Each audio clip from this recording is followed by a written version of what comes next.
আবারও নিত্যদিনের প্রতিরোধ গল্প। হামাসের সামরিক শাখা আল কাসাম ব্রিগেড ফুটেজ প্রকাশ করেছে। সেখানে তারা দেখিয়েছে উত্তর গাজার বেত হানুনে গত 7 জুলাই তারা একটি অতর্কিত আক্রমণ চালিয়েছে ইসরায়েলি বাহিনীর বিরুদ্ধে। আল কাসাম জানিয়েছে এটা তাদের দাউদের পাথর অভিযানের অংশ।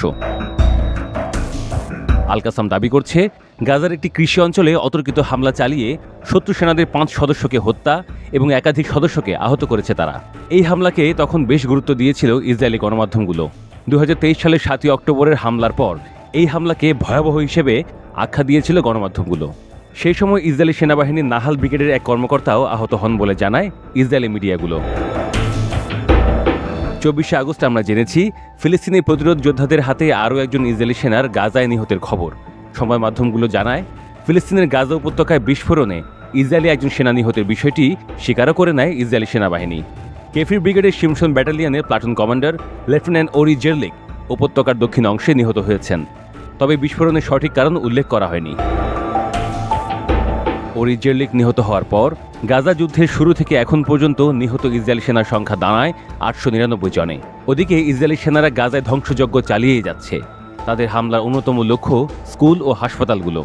22 মাসে বেশি সময় ধরে হামলা চালিয়ে উপত্যকাটির 90% বেশি স্কুল ধ্বংস করা হয়েছে। এর মধ্যে জাতিসংঘ পরিচালিত স্কুলও রয়েছে।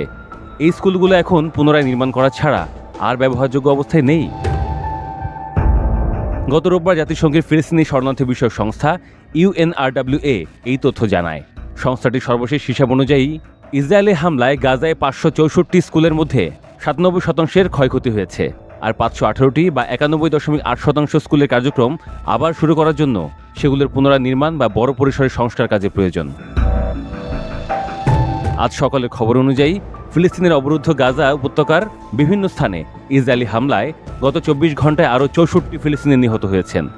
এ সময় মানবিক সহায়তা নিতে গিয়ে প্রাণ হারিয়েছেন 13 জন। অন্যদিকে অনাহার ও অপুষ্টিতে মৃত্যু হয়েছে আরও 3 জনের।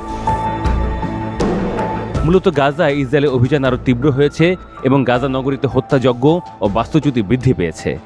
সংবাদ মাধ্যমগুলোর প্রতিবেদনে বলা হয়েছে ইসরায়েলি সেনারা গাজার সবচেয়ে বড় শহর গাজা নগরীতে আরও গভীরভাবে ঢুকে পড়েছে। মহল্লাগুলো ধ্বংস করে ফেলা হচ্ছে, ফলে ফিলিস্তিনি পরিবারগুলোর আর কোথাও আশ্রয় নেওয়ার সুযোগ থাকছে না। এর মধ্যে ইসরায়েলে অবরোধ সৃষ্ট দুর্ভিক্ষ ভয়াবহ আকার নিয়েছে।